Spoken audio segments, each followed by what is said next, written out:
How long gone? Beautiful Thursday here in London, Jason. The weather is finally good after, 14 attempts this summer. It only took late September to get 70 degrees and sunshine. Okay, so you're in London right now. Yeah. I had a nice travel day yesterday, just, leaving LAX, having a 3-hour break in Atlanta, and then on to London with an hour and a half, 2-hour delay.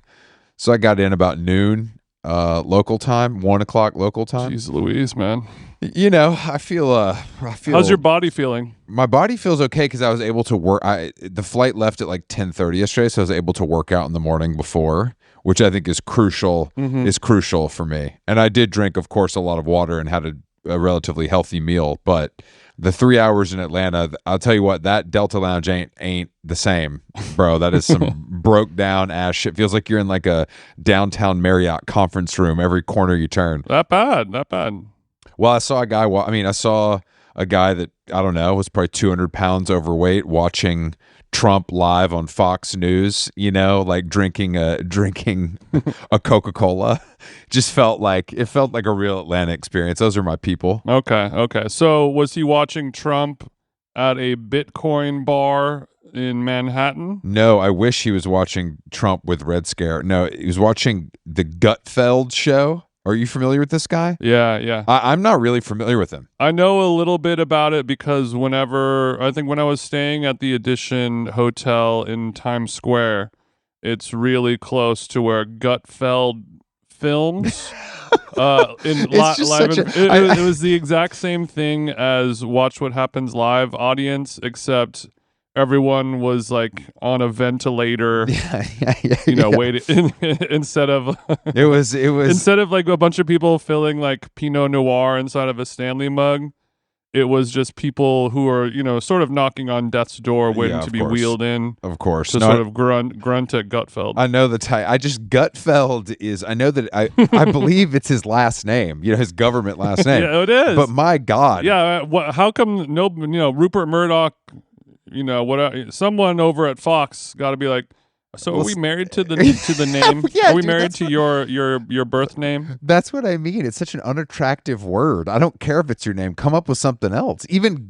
Sounds. His last name sounds like the medical diagnosis of his audience base. He's like, I'm sorry. I mean, I've got acute Guttfeld. Like, what are you in for? What are you in for? I came down with Guttfeld, and I just cannot. I can't get it past it. Well, doctor say I got the Guttfeld. I'm in the Lord's hands now. I just don't know. And also, the show title has an exclamation point after Guttfeld, so it's even more extreme than just. Well, the explanation point on the end of it. Really, it makes it feel like when you go to Las Vegas and it's just like a stand-up comedian's one-person show, and it's just their name with an exclamation point. Dude, exactly. That's sort of what it feels like. Yeah, that's exactly what it feels like. It's so strange. But yeah, so I made it. I made it to London. We're at this hotel I've never stayed in before called the Grand Bellevue, which is quite nice. And I did something I'd never done before. I took the Heathrow Express. Is that a train? Yeah, it's the train that takes you from Heathrow to Paddington, but it takes like 18 minutes versus a car, which, as you know, is an hour and a half. And the hotel is a quick walk from the Paddington station. So it was great, actually. Best part of the trip so far. The best part of the trip was taking the train from the airport. You poor bastard. Hopefully you're going to be able to tuck into some gallbladder at St. John's or something. Oh, you already. I'm actually going to the Dover tonight with Conrad and Mickey and Raven, and I think Eben's going to join us as well. But it's like Jesus. What I've been told by Stevie, because I think it's a purple client actually, but I didn't make the reservation. But Stevie told me that it's kind of the Sunset Tower of London, and then I looked at the menu and I was like, God bless this place. There's no liver. There's no gallbladder. There's no pheasant. Okay. It's just a nice, normal restaurant. A nice, normal restaurant like the Sunset Tower, a place where billionaires can get pigs in a blanket and birthday cake, eat it all by myself, right? Well, I mean, I think it's actually a little more elevated than that, I would say, to be completely I would fucking hope so. No shade to the tower. To be completely honest, but I just was relieved that it wasn't British leaning. It feels more American inspired, let me say. So I'm excited to try it though, because I've heard you like good old American. No blood pudding in front of all this heavy room. I can't have blood pudding in front of my new friends. But yeah, then Stevie also recommended this other restaurant called The Park that I'm going to go to, and Jeremy King, who's like the famous London restaurateur, the Wolseley, et cetera, et cetera. Sure. He kind of got kicked out of his group, and now The Park is his revenge restaurant. So I'm very excited to, and it looks great too. So we're going to go there tomorrow night. I got a lot of plans. London's hottest revenge restaurant is Park. Is Park spelled P-A-R-K, Chris? It's called The Park with a K. Yeah, regular spelling. Huh. Regular spelling. Okay. I think what I liked best is when I went to look at the menu of the website. The website was reminding me of the airmail site. And that made me feel at home. I didn't even have to pay a subscription service to make a reservation, which is nice. Are there rumors that The Park is going to be bought out by Canadian logger money or anything like that? That's logging trees, not beer. It seems like it's just getting its sea legs. So I don't think they're looking for a buyer yet. But okay. If I had to put my money on it, I think it will survive for a little while just based on clout. Hopefully. Okay, so why are you in London? Are you there for any? Are you just on holiday? Yeah, wedding. No, it's a wedding. Oh yes. Isla and Jed are getting married at the Art Institute, I think, of London is what it's called. It'll be very nice. It'll be beautiful. Okay. I have just a carry-on bag, so I can rush back to LA. Another 12-hour flight. Life is good, baby. So you came to LA, and then we did the red carpet for the Emmys. Yeah. And then you flew from LA to London to go to a cute chic wedding, and then you're going to have an industry-style dinner with most of the people who created industry. Yes. You're going to have a Succession-style dinner with the creators of industry. Yeah. And then they've also already offered a nightcap at Chiltern. I'm like, bro, don't get ahead of yourself here. It's 8. The reservation's already for 8:00. How late do you think I could stay up? Right. Buy me a drink before you stick it in, fellas. I know you're having a big season 3. Yeah. But okay. I mean, exactly. It's going to take more than that. Okay. And then of course you fly back to Los Angeles. And then that's when we're going to really settle our roots in for a good week and a half. Cali Chris mode. Cali Chris mode is engaged. I mean, I already saw Hunter twice. I've been to Backyard Bowls. I mean, I went to Pause for my sauna. I've kind of checked all the boxes, but there's more to do. Yeah. There's more to take care of. Yeah, there is more. There is more to do in California. There's not much more to do than acai bowls, but there is a little bit. Not much. If you don't hike, it's kind of the only thing left. Yeah. Are you ready for the Tim Dillon Netflix This Is Your Country, October 1st? I have not seen that yet. Okay, it comes out. Is it? It's like basically his Netflix special, I believe. I haven't watched the trailer, but are you sure? Yeah, 100%. Like he's been talking about it for a while. Yeah, I heard him talking about it, but I don't know. He was being very mysterious about what exactly it was. He was saying it was something that we used to have in television. It's a type of show that used to exist and does not exist anymore, and now he's bringing it back. Oh, I see. Okay. Hold on. I'm looking at Deadline now, and it's a Jerry Springer-esque special where he is the host. There we go. Shit, that's really good. That is really smart to do that versus versus like a kind of classic stand-up. That's really funny. Okay, good people at Netflix. I guess if we have an idea like that, we can just pitch it too, right? Yeah. Let us make $1 million. Of course, Hulu gets first look, but let's do $1 million a month on Patreon first, and then I'm sure they'll talk to us. We have a guest. We have a guest today, Stephen Malkmus, the legendary leader of Pavement. He's got a new band called the Hard Quartet, whose album, The Hard Quartet, is out October 4th on Matador. And obviously plenty to cover with the GOAT. But tennis, Charlie XCX in the Elevator, touring, being a radio DJ with David Berman. We could go on. Yeah, I think he made a bunch of music too. So there's a lot to discuss with Big Steve. This guy's made some music, right? I need to at some point mention Nomi Fry. So there's a lot of people who we are close friends with who refer to him as a daddy or a zaddy. Okay, of course, yeah, that's to be expected. All right, let's give Steve a jingle. Do you want me to use my headphones? That'd be great if you could. If possible, yeah. It'll help for vocal interference. You know how recording works, Steve. I don't need to explain this shit to you. Yeah, but I'm like a lo-fi god, dude. I don't. Yeah. What pedal are you going to plug your headphones into? We actually record that. We record this podcast to tape. It's a harder process, but people seem to really respond to the sound quality. Well, Jack White loves it. You need an edge in this world. There's a lot of podcasts. You're coming out of the post pandemic world, like everybody had a podcast. It was the new punk rock or the new whatever. It's something much more pathetic than punk rock is what it was. But yeah. That's true. It's an embarrassing thing to do for a living, but god damn it, this is what the hand we were dealt. Either this or Amazon delivery driver, and we're making a run for it. I know. Well, it's better than UPS, maybe. One of the guys in Pavement worked in the shipping. That was his first job in New York City. And it was just like a cascade of cardboard boxes just falling on your head. He didn't last long. They always say that those jobs have great insurance and other benefits, which podcasting does not have. So there are some upsides. No, you're atomized. Unless you're under some... I've looked at my podcast lists, and there seem to be gangs, I don't know. They're underneath New York Times. There's a bunch of podcasts or whatever. But you're not. You're kind of in Talkhouse, no? Or I saw we are Talkhouse relation. Yeah, we are. That's our network. They sell our ads, among other things. So yeah, we're not fully independent.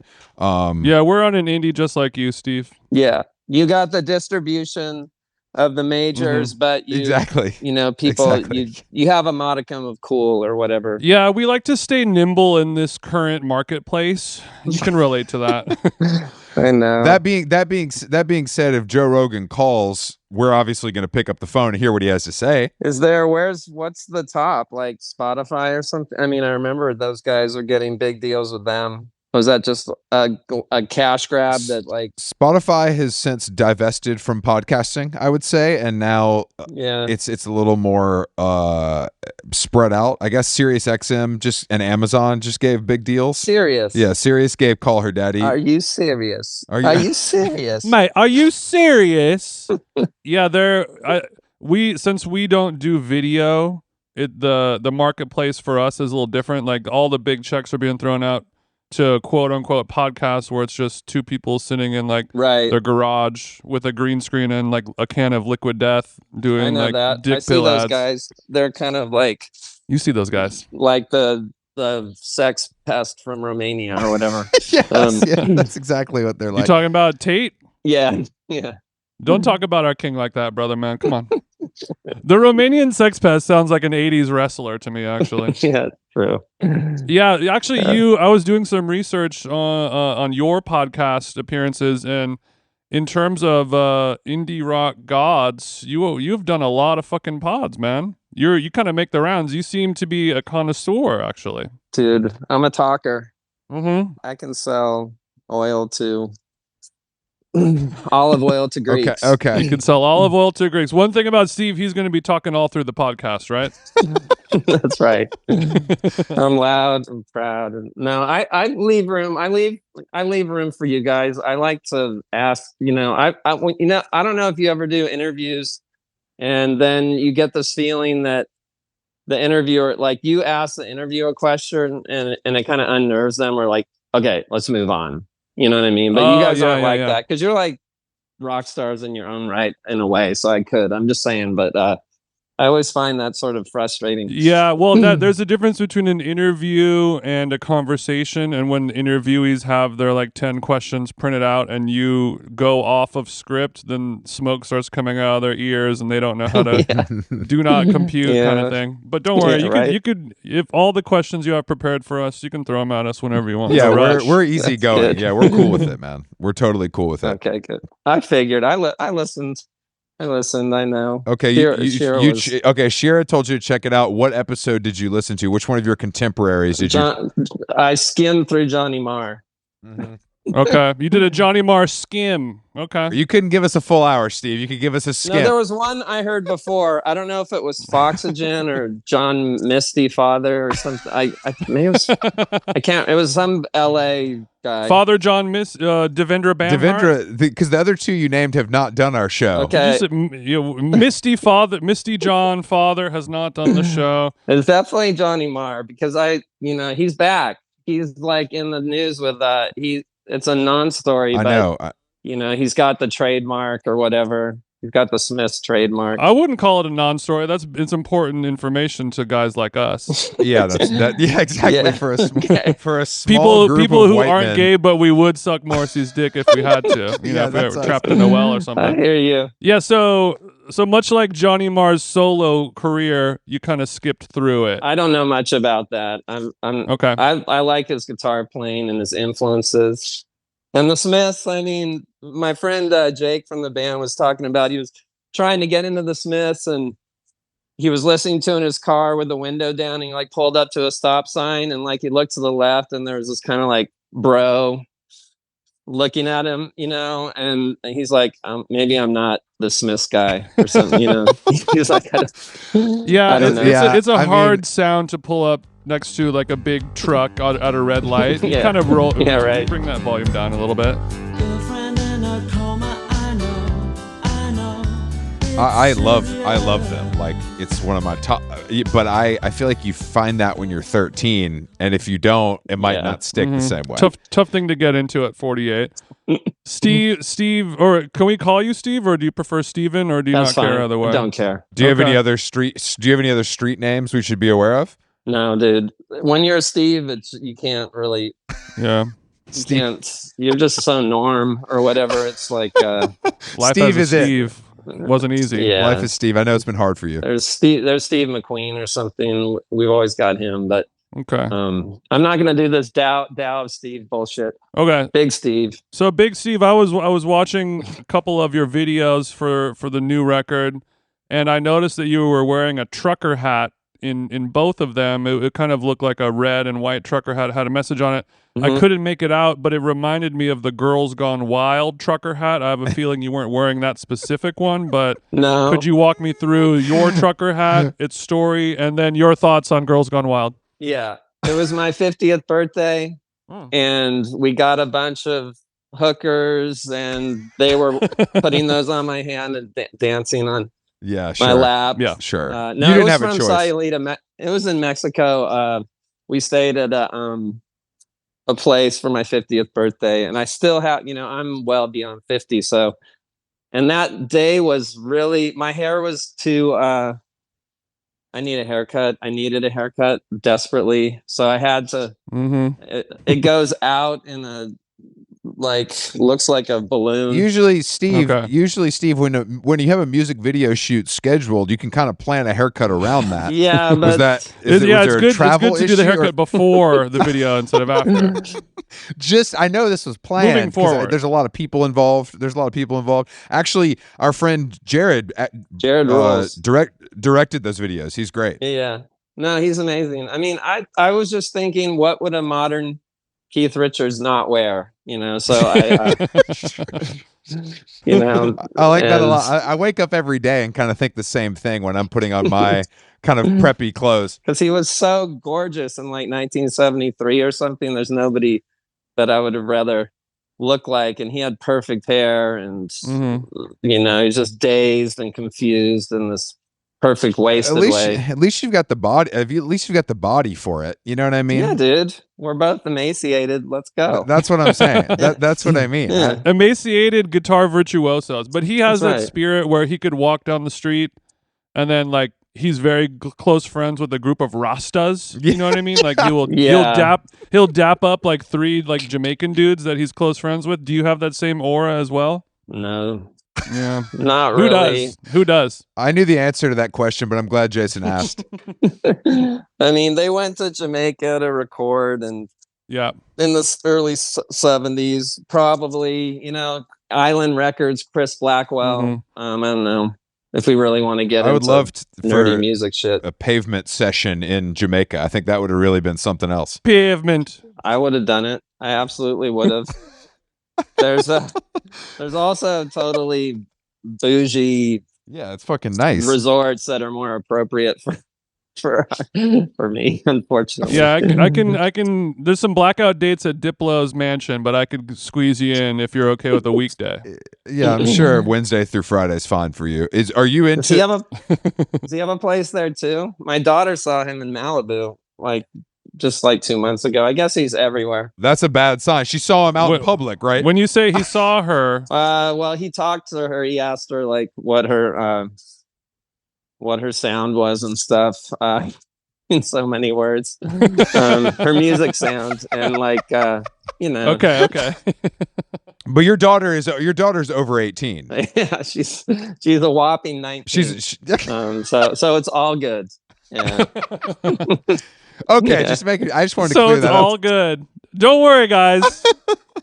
But you said that you like a nice bougie resort. What is that? I didn't know. Are you into the beach? Are you a sun worshiper? Yeah, I like warm weather. I mean, we can just talk generally, not about economic versions of it. I like hot, dry weather. I prefer economic versions of it, but I understand what you're saying. Okay, so you're an Indian Wells guy, is what you're saying. I mean, I would go out there. I mean, Joshua Tree is probably more what I'm supposed to say. And yeah, Mexico, I'm down. The deep south is, well, how do you feel about humidity? I mean, I live in Chicago now. It's not my thing yet. I have to get used to that. I grew up in Atlanta, so I'm very sticky, aware and acclimated to the humidity. Yeah. That doesn't mean I like it, but it is something I'm familiar with and know how to live with. And it doesn't get easy. It doesn't get easier. I'm sorry to say, it doesn't get easier. No. Sleeping in AC, we don't do that on the West Coast generally. It cools off at night. I mean, I did go to school in Charlottesville, Virginia, and I remember I stayed for one summer, and my pack of Marlboros if you left one out, they would be soaked with. Really? That was hill country. You know what I mean? So yeah, it would just you couldn't even light it. There was so much water in the air. That's awful news for a smoker. Yeah, dude. And they smoke over there in Virginia, I'll tell you what. They invented smoking. They literally, that's how the economy survives. Virginia tobacco. Dude, R.J. Reynolds, and it's very dark, and it's they have these monoliths that are sort of artistic, RJ, but it's all hidden, you don't know what they're doing. Yeah. If you know how to look kind for of the laboratory symbols, rats. if your third eye's open, you can see all the symbols. Yeah. So you mentioned you live in Chicago and don't love it yet. What's going on over there? I dig it. Mm-hmm. I mean, I like the wide streets. It has a Berlin feeling, Yeah. You could bunch of tanks could cruise down but they do have they famously say Chicago and Berlin similar places. It famously. Maybe at winter time, and there's the speed bumps are intense. Okay. But so you're driving the Tesla's going over these speed bumps in Chicago, and you have to be careful. You got to go slow. I bike around too. I'm just saying, I'm in the infrastructure is pretty solid, and people are nice. The food. Wait, why did you move? Sick. Why did you? Food is My sick. partner she got a job here. Okay. She got a job here. Okay. And we were looking for a move. Mm-hmm. I like that she dictates where you live, though. That's nice to know you're not the boss in the household. It was her turn in a way. I shanghaied her in Portland in a certain way. You owed her one. Definitely. But also now that you're a well-adjusted, adult, healthy, emotional person, you're not holding the Chicago move over her head when you get into a tiff or something, right? You would never do that. No, I'm great. I mean, I'm grateful. I was ready for a move. I mean, are you going to just stay where you are? Are you guys, you're obviously coastal elites, but I'm assuming you're in LA and New York. I'm actually in London right now, and Jason's in Palm Springs. But traditionally, it's a dry heat here.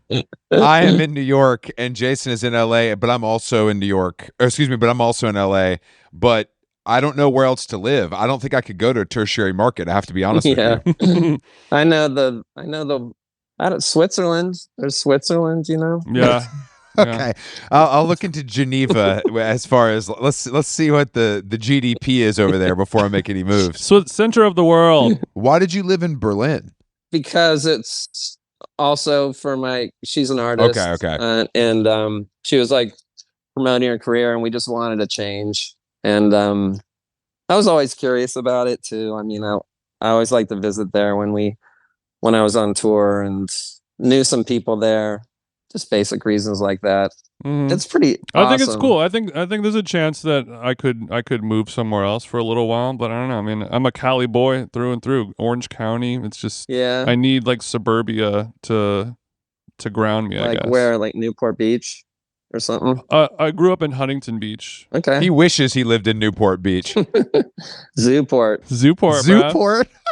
Yeah, that's what we called it back in the day. Do you have any history with California's Orange County? Yeah. My dad's from Westwood, and around the 50s or 60s, most of his friends moved down there to Newport Beach and like Laguna and Mission Viejo. What was it for surfing? No, for surfing or Mexican food? Conservative. They're looking for a little more of a racist community. Conservative dude moves, you know.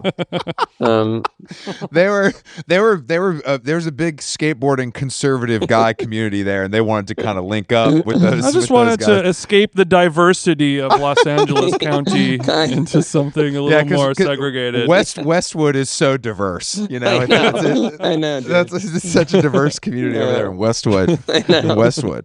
Did you live in LA at any point, or did you always? I grew up there. You did, okay. We lived there till I was like 8. Then we moved to Stockton, which is a different story. Central Valley. That's why you had to learn to play guitar, because things got dark. Yeah, dude. I mean, it puts hair on your guitar. Sure.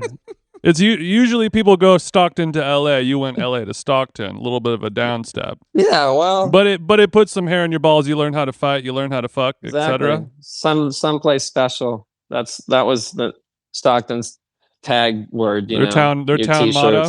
Yeah, someplace special. That's nice. It's not so bad. You didn't get any fights though. You don't seem like a fighter to me. I avoided fights. One time we looked wrong at the car.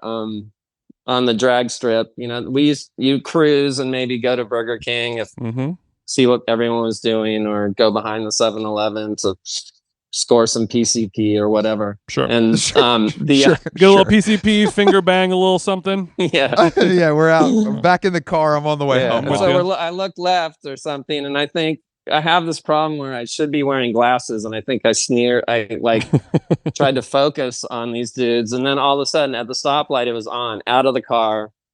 Everybody but me I just stayed in the car. It's one of my low points in life, I must say. Okay, so you're still squinting in the car, and then the gang of ruffians beat up your friends because you need glasses. Okay. Yeah, it happened in New Mexico too. When I was in Pavement one time, I was just at a corner on the main strip of Albuquerque, and the dude in the truck, I looked at him and he was like kind of waving at me, and I looked again and he's like, "What the fuck are you looking at?"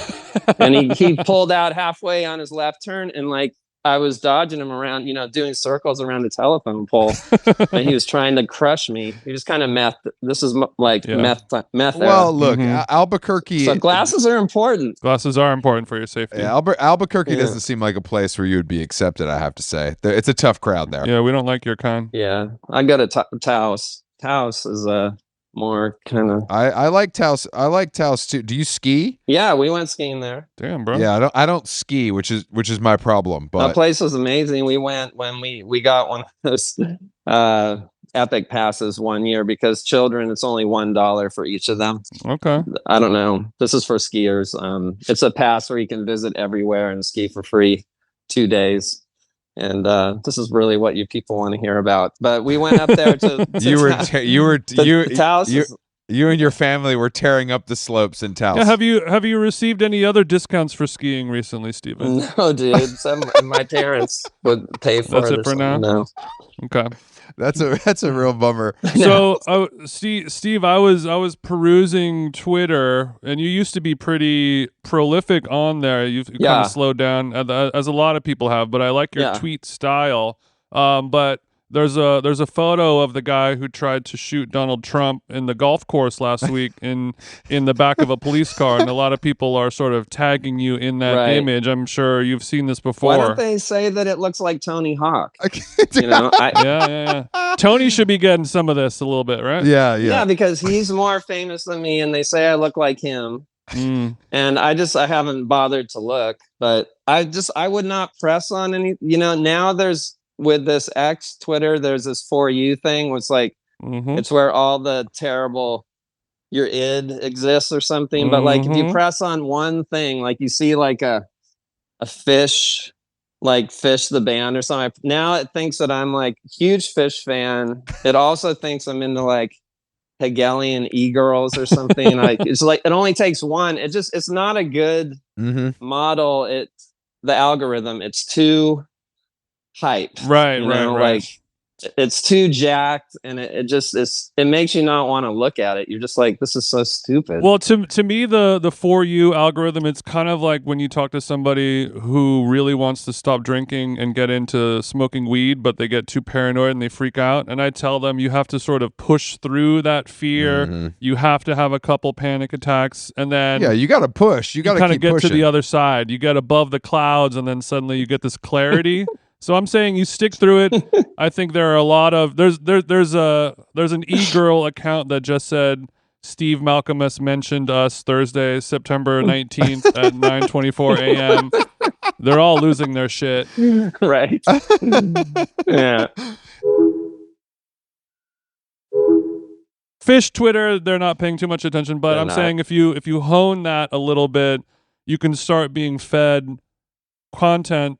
I mean, of course, you're going to have to weed through some of the weeds. There's going to be a couple beheading videos and drone strikes, but you can get some good stuff going on. So I'm just saying, I've got mine dialed in, man. It's the best place for me. It is. It's like a warm hug every time I click on that For You link. It really is. It's only funny stuff. No bizarre, bombings, man. no pictures of me where I look like Tony Hawk. It's just straight up.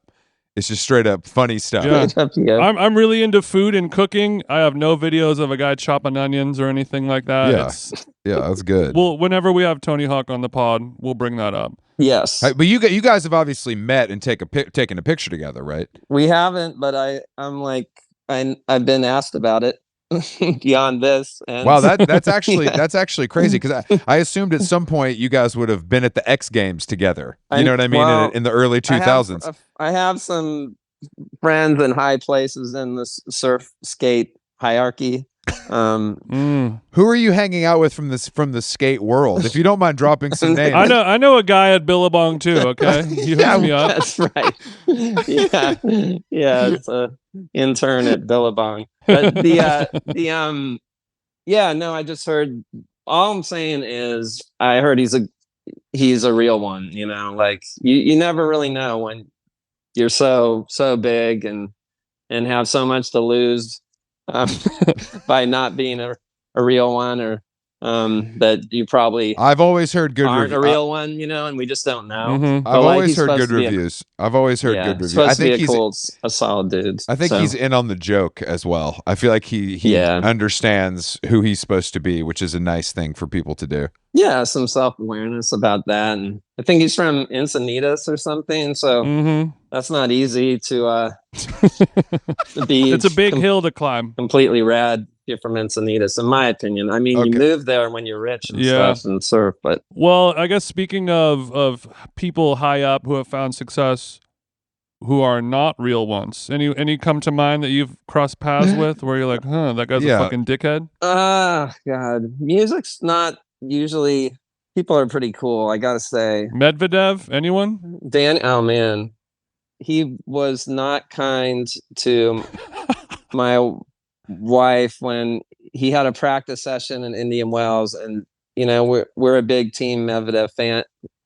Hive, we're Medvedev Hive, over our house. It's a very small hive, but doesn't have a ton of super fans. Yeah, he just kind of. I mean, he hadn't played his match yet. Maybe he was nervous or just like he was like, "What's this old lady doing?" When he was signing the balls. So that was disappointing, but he's very cerebral ectomorph. Can I ask how he's able to play tennis at such a high level, looking like a malnourished gamer? Well, yeah, he is. He looks like a long ferret. He's really into gaming. Yeah, he all he does is play video games. I can tell by the hump in his back that he's into video games. Yeah, and supposedly he's really good, and he even invests in that shit. Oh, okay. I somehow I know that, but I think it's just he's really coordinated. I mean, as dumb as that. It's just something autistic about the way he's plays tennis, and I don't know. Yeah, it's weird. Maybe the gaming has improved his hand-eye coordination. Also, he's a tall, long guy, so he doesn't have to move around as much. Oh, that's as true. a little guy. I mean, there's like serving, you get an edge with your serve, and but he specializes in taking people's legs out from under them. You know, he draws you into long, exhausting rallies. It's sort of a unglamorous style. He walks the dog, as they say. Yeah. He keeps you going back. I and like forth. that style. I do. It's psychological warfare. It breaks you down from the inside out. Yeah.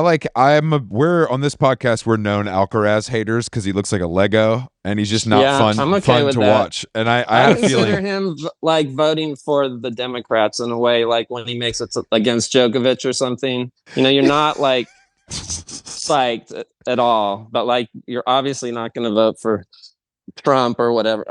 I must say. Sorry. Wow, that's a great analogy. Yeah, it's a great analogy. Sums it up quite well. You just like press the button and like move on. You know. Okay, so in this equation, Trump equals Novak Djokovic is what you're saying. I guess in this way he does. He's sort of.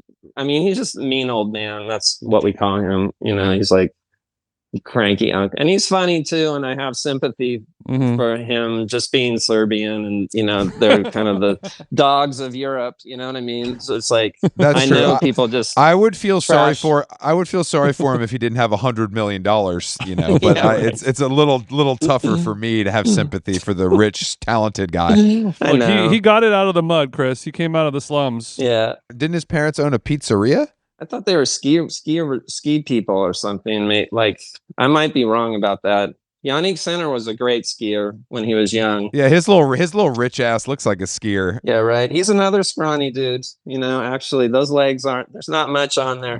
I want to see you walk out on the Hard Quartet tour and just have a Gucci duffel bag with all your pedals in it. The way I think that would be very cool for you. I would do it.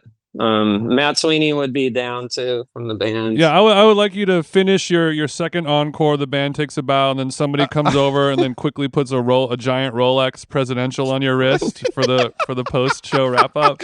For the post show wrap up. How'd you do out there? Look, I think we really hit our stride at the back half of the set. That's right. My guitar was in tune. The pedals were plugged in. Our techs were really firing. Yeah. It was great. Keep your questions short. You know, yeah. You guys wear watches? I can't. I hate the way it feels. Yeah, me too. I have a watch that I use to signal wealth, but I don't like wearing it. It's annoying. Yeah. You don't. I mean, I think do you wear a belt? Because I know that guitar players, you don't want to scratch up the Strat with the belt.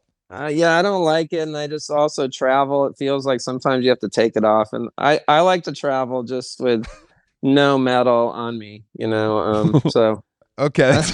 Yeah, good policy. Yeah. Good policy. I like to be in it. I like to just scoff at how much people take off and how slow they are in those lines, and one of those kind of guys. So you like to be like a slippery dolphin going through TSA. Try and catch them. I'm so quick. I'm just so efficient. So German about it. You sound like me. Are you a Clear member, Steve? Are you a Clear member? Not yet. Okay. I didn't do that. It's free with Amex. Clear's a scam. I thought so. It's a scam. I thought so. You can use it sometimes. Sometimes the regular TSA pre-check is faster than Clear, but you can take a look at it and know what's going to be what. Right. But as a tall traveler, yeah, we're both really tall. I can tell. You know, what are some of your? Yeah, I'm 6'9", he's 6'4". Well, how tall are you, Steve? 6'1"-ish, shrinking. Okay. Well, you're getting there. Yeah. What are some of your non-negotiables as a lanky journeyman? Not much. I tend to just go into myself and try to not, I don't like a middle seat or whatever, but like I'll do that too if it's. I like to be close to getting out. You're all right. So you're a 1A guy. I get it. Yeah, or 11. You're one of those weirdos that likes being in the front of the plane instead of the back. Interesting. You damn freak. I know, but maybe it's a little. It relates to that thing where people are so slow to do their thing, and at that point, I really dislike flying. I have to say, it's like really, it's one of my least favorite things. I mean, I mask it with Xanax or sure looking at my phone, but like I just really don't like it. Yeah. But is it like a fear thing, or you just don't like it because it's annoying? Yeah, just being in this little space, and I don't. Everyone can relate. I mean, some people can just be like, it's like I don't have anything to worry about now. I mean, I'm forced to not deal with shit. And so I'm happy in a way. To me, it feels like I have like a small dog that has like anxiety around like being picked up and held. But once you do finally pick the dog up, like the body kind of goes limp, and it's like, well, we're here now. And then there's some of that like some people sleep on there. Do you sleep on there? If I eat the whole Xanax bar, I can sleep on there. If I do half, if the not bed so much. lays down and I've got a Lunesta, I'll see you in I'll see you in 8 hours, Steve. See you in 8 hours. Splash some water on my face. I'm off to a meeting. Singapore Airlines. I saw they basically have like New York style apartment size first class now. Sort of insane. You've got a tenement walk. The idea of taking a shower on the plane is my ultimate goal, and I think Singapore and Emirates are the only ones that offer that. One day I'm going to get there. Yeah, you can do that. And the caviar they give them, you can use it as soap. Yeah. Can I get another caviar, please? Thank you. I need it for my armpits. So, Steve, it's been about a year and change since you tweeted that you were in an elevator with Charlie XCX, friend of the show. And that tweet sort of unofficially kicked off Brat Summer. How do you think your influence on Charlie has affected her big, she's had such a big year. I know. She's always grinding, I just, being a brat, they don't talk about the hard work it takes to be a brat, and they don't. They don't. She's put in the time, so I always respect her. I like her jams and I like her. Does your 19-year-old daughter enjoy her music? Yeah, she's too hip now in a way. I mean, what does she listen to? She listened to Throbbing Gristle. What's your 19-year-old listening to, bro? She would do. Okay. Dad, where's the Gigi Allen vinyl, Dad? I want to listen to music. She has a show on her radio on her college. I'm not going to say too much. She's into like weird stuff. You know what I mean? Yeah. It's okay. She's sick, but she appreciates, I'm sure, the pop coolness of Charlie XCX. She was a Frank Ocean kid when she was little, and that's too bad. That's too bad. I'm sorry to hear that. Some would consider allowing your child to listen to when she was 12. Allowing your child to listen to Frank Ocean. In my house, that'll get DFACS called. That's abuse. I don't think you should do that. I don't think that's okay. Okay, well, what out of those artists, what do you share? In an enjoyment with on your daughter? Are you a fellow Lana stan as well? We like Lana Del Rey. We're a Lana Del Rey household. I would totally collab. No, there's a Lana, if you're listening. Yeah, she's into recently the Cindy Lee. It's this kind of yeah. We talked about Cindy Lee a lot. Yeah, she's down with that. But does she think you're cool? Yeah, she likes post punk. Does she think you're cool, or does she think you're a freak? Yeah, no, we're like she thinks I'm cool. I think. I mean, we talk about music. We talk like you guys probably don't have kids, correct? Or do you? No. Yeah, well, different. I mean, things feel a little different now. It's sort of like we're in a similar cohort, but not in a. We don't like do drugs together or anything, but like we talk about the same shit. Yeah. We talk kind of. There's like it's So kind of you like, draw the line. You draw the line at doing coke, but you'll talk about Lana Del Rey. That's Yeah. good. Well, That's healthy. That's she's healthy. of the age. She's an adult, so it's sort of switching in the thing where she's not parenting you yet, but you guys can have it's a middle relationship zone. and a conversation on like a peer level versus a parent level. It feels that way a little bit more than, I don't know if it's the way the world is now, or I've noticed in a lot of my friends that it feels that way more, and maybe this the pando hanging out together, and then at these certain years, and our general like introvertedness in my family, it's like you get to know somebody that you really like. It happens to be your kid or something. I mean, not to be all not I like funny that. about it. No, that's cute. That's very so. During the quarantine, you were able to play Jenga and do puzzles and really build with your fam. That's right. Yeah, we were a pod, Yeah, like much like you guys are a pod, but it was. yeah. We were formed during COVID. I just riffed on that. I didn't think about. I haven't really thought about that. I don't know if That's all good. that's really a reason, but We're riffing. No, that definitely has something to do with it for sure. yeah. Do you have a studio at the house, or do you go somewhere? I do. I have a home studio.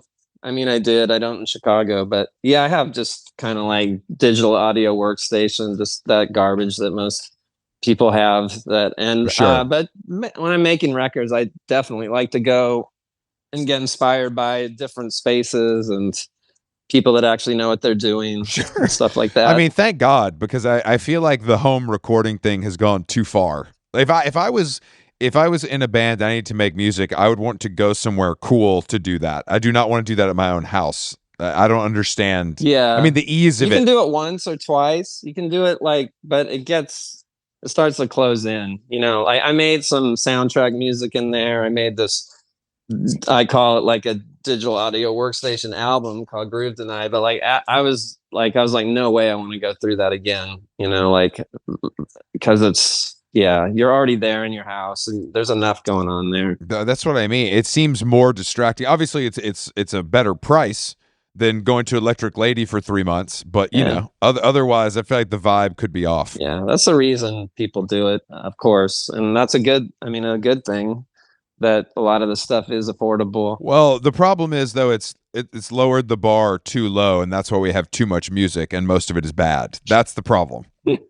That's the problem. There's a lot of music. There's always been a lot of music though since. Yeah. But you're right. The scale is greater, I'm sure now. I mean, there's no doubt there was no SoundCloud back then.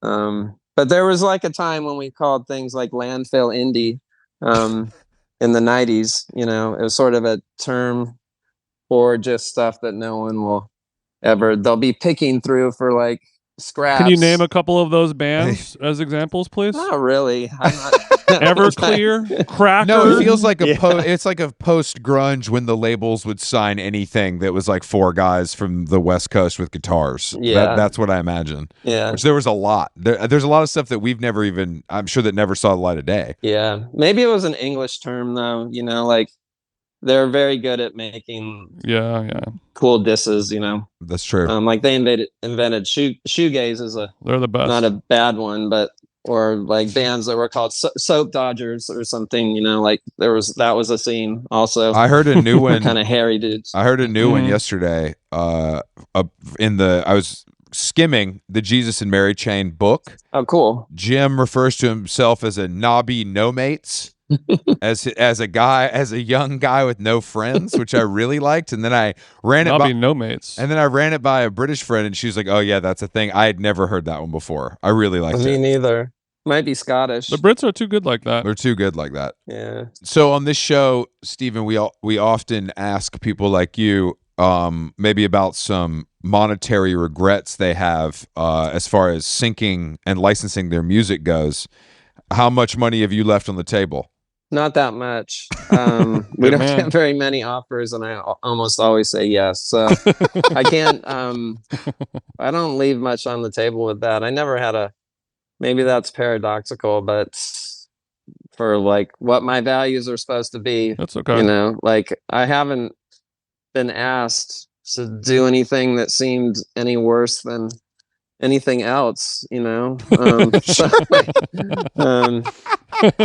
Oh, what a great way to put it. So your answer is when if I come across something that I really don't believe in that much, I'll let you know, but I don't think it's going to happen. As of right now, I'm good. As of right now, I'm pretty good. So if Trump started playing "Cut Your Hair" on his on his campaign trail, would you send the cease and desist? Yeah, I want the press for that. Of course. Yeah. Okay. Uh-huh. Yeah, he's like, get those Spotify numbers up. How does Trump? How does Trump relate to range life? And how did you get here, Donald? This makes no goddamn sense. What the fuck? Yeah, the press would be good, but it's usually like, yeah, I feel like it's always like REO Speedwagon or someone. It's never anyone that like the boss, anyone's the checking boss had for. One, right? Didn't he? That's true. Yeah, I mean, Stevie Nicks. If you're trying to win the American presidency, I feel like you almost have to play Bruce Springsteen, no matter if he approves of it or not. And that's kind of a little bit of the thing, that it would be a little bit of a psyop to even put our music in there, because it would actually hurt him. You know, I think. You know what I mean? Yeah. Yeah. I think all the school shooters at his rallies wouldn't get it, really. Yeah, they'd be like, I don't feel good about this. There's something wrong. Can you put on this... Jelly Roll instead, please? Is what they might say. Yeah, that's not what they might say. That is what they would say. That's exactly what they would say. More Jelly Roll, less Pavement. Okay, so you're gonna start doing shows with the new group with Hard Quartet. Yeah, HQ. Could you walk me through the how you came upon the name? Obviously, the band has 4 people in it, and but you guys don't play hardcore music necessarily. But you're hardcore people? No. Matt was kind of the main. I mean, I'm not like saying it was all I stand with the name, but he was like he was the one that pitched it.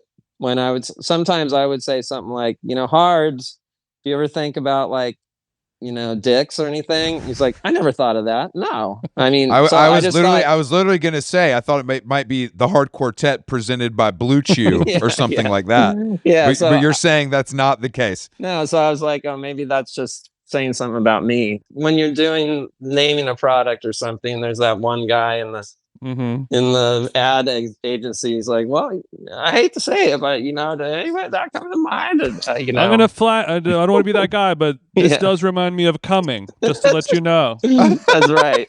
But then he was like, no, I never thought of that at all. I just thought hard. You know, it's like we're tough, and then or it's like confident in a way, just like a hard dick. Is confident. Sure. No, but cocksure. Yeah, but really, for me, it was like you listen to the music and it's also soft and vulnerable. You know, it's not like we're fronting that we're these big, you know, whatever, raw egg chugging gym rats that are like really hard, you know. You don't say. You don't say. It doesn't when I listened to it didn't sound like Agnostic Front or something like that. No. You know what I mean? Yeah. It sounded more like the Beatles, to be honest. Yeah, right. So there you go. The soy is there. It'd be a lot cooler if it sounded like Agnostic Front. No offense, of course, but so yeah, it's all good. I've seen their singer around New York recently on the back of a city bike. Okay. like his photo, like for a wanted photo, or you saw him in person? He was getting a ride. He was getting a ride from his girlfriend, I think. Really? You know, on one of those e-bikes. The singer of Agnostic Front was making his wife or girlfriend drive him around on a city bike? Well, it was an e-bike, so he didn't have to work. She didn't have to work too hard. Good point. Okay. And it's kind of fun to be in the helm of those things. I love them. I love riding the Silver Surfer. They're so fucking cool. I know, right? Yeah. But I would love to see the singer of Agnostic Front on the back while his girlfriend drives him on the electric bike. It was insane. Like a little kid going to school in Vietnam or something. Yeah, man. Yeah, it was a little like that. Yeah. That's exactly what it was like. I can only imagine. Did you guys do this in New York? Yeah, I was in New York. It was like I was coming from the West Side tennis courts, like on 32nd or something. Yeah. On a bike lane. And then me and my friend Mark Raza, he's like, dude, Agnostic Front. I was actually asking. Not so agnostic He meant recording the album and the band, but yeah, but I like that story more. Yeah, I meant did you guys make the Hard Quartet album in New York? Yeah, we started it there, and then we did the first week in in Williamsburg, and then we moved on to. I bet you cannot walk down Bedford in 2024. You can't go to the Whole Foods in Williamsburg. I don't know. That ain't safe. I don't know, man. But this was in the goods part. It was a beautiful studio. I didn't want to say anything. I just Williamsburg was, and then so killer studio, and then we picked it up in LA, well in Malibu. So out at this Shangri-La place. You probably heard of it. Rick Rubin's podcast Empire's house there. Your competition. He is our competition. That fucking thinking man. That fucking thinking man. Yeah, we actually had Biba Doobie on the pod like a month or two ago, and she recorded her album, and she has a song. Yeah, man, I know her. About you. Mm-hmm. It's a good song too, not just because of my name. I like that song. She I met her, and I took a selfie with her, dude. Sure, that's nice. She's cool. She's cool. Good artist. Bad podcast guest. What's up at Shangri-La? Like what's like? Yeah, that doesn't seem like your thing. I know, but the thing is, it is geared towards oddly kind of a little chill zone. That it actually has a 70s. Yeah, like it looks a little like my kitchen. The kitchen looks a little like my kitchen in the 70s. Like it hasn't been updated with like that sort of tile. It's like the Chateau Marmont. Yeah, it's got some. I hear you, something like that. And then it's kind of, so it feels like a beach hang. Is there a chef? Is there a chef on site? No. You have to bring your own chef. There's plenty of places to order from, and you can cook. We made food. We would like go to Pavilions, which is the people's market in Malibu, and just like see what. So you went to go see the poor people in Malibu at Pavilions. Yeah. Kind of keep yourself humble. Yeah. Pavilions is the rich person's Vaughn's, but in Malibu, in Malibu it's a little different. Yeah. Yeah, and there's a couple of other things there. There's there's $60 smoothies and it's Erewhoni or whatever. But yeah, we just had Jay McInerney on the pod last episode, and he was talking about going grocery shopping in Malibu. It's a thing, once you just become a guy in your 60s with money, you just end up in Malibu. Seems that way. Cooking ribeyes and drinking Erewhon smoothies. I hope for that to happen to me one day, actually. Yeah, I mean, if you're a certain kind, if you like nature and like nothing happening, it's the weather is like fantastic. I became an ally just from the 10 o'clock on October 6th p.m. and it's like you're in your shorts and that is it's nice. like perfectly beautiful and yeah, the studio. It has sort of a classic rock beginnings. The band was there, and so some of that stuff can vibe. But do you feel like there's some ghosts in there? Do you feel like it's really as special as people make it out to be? No, I don't know. It sounds pretty good. There is some, like supposedly there's a thing that it was sort of like a party, like a fuck palace for these Standard Oil executives. Like that's what it started as, supposedly. They would have Diddy style freak offs there. And the oil baby oil. Yeah, there was like something kind of sinister Chinatown vibes, and then the movie. Yeah, and then it got. Somebody bought it, and there used to be like a hot tub. Then Rick Rubin had to ruin the party. He got in there late and like he bought it and like he made it.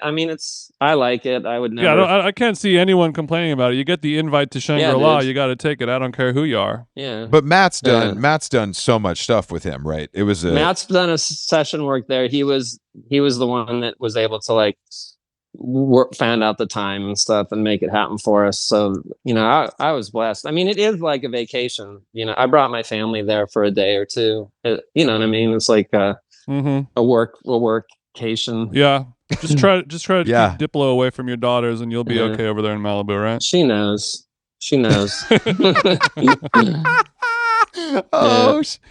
Are you ready to go on tour, or are you sick of touring? I think with this thing, we're pretty down because also it's like, first of all, we're going to LA practice in LA. It's like, and that's fun.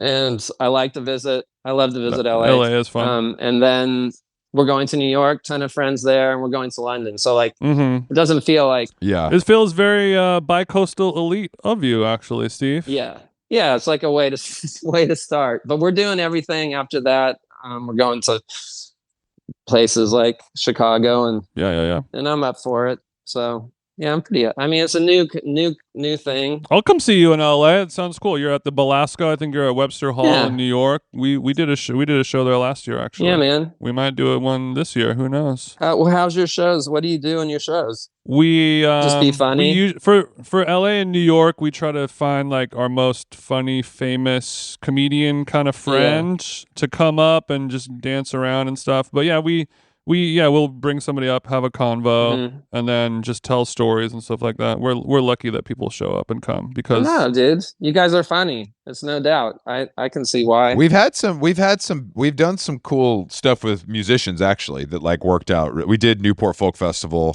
With a few people, with MJ Linderman and Nathaniel Rateliff, and that was... we did a Sublime cover with Kevin Morby and Waxahachie in Boston. I played the shaker. Yeah, there's been some, so it's, there's a musical element to if when we can. It's just a funny timing because you want people to sit down for us, right? And then if somebody comes out and plays 2 or 3 songs, if it's high energy, the vibe is weird. Yeah, and then you have to bring it back to so it's basically comedy with current events or just riffing. Unfortunately, yes. We've had to swallow that pill that it is comedy, which is the only thing lamer than podcasting. So it's been tough for me. I know it's been tough for me. But there's money in it. Yeah, you can become the Fred Armisen of podcasts or something. I would love to be the Fred Armisen of podcast. I'm not that good at drums yet, but Fred's got a couple decades on me. I think Fred's pushing. Even though he likes them younger, he's pushing 60. Yeah, and if you ask me, bro, Portlandia was a documentary. Okay. Do you know a writer at the New Yorker named Nomi Fry? Know her name. I haven't met her yet. Okay. I know she's cool, I think. Okay. She's cool. Right? She just I just wanted to randomly bring her up. I know she's a fan of yours. I just wanted to... I think she's like friends with Andrew Quo or Mike Tucky. Yeah, she's friends with him.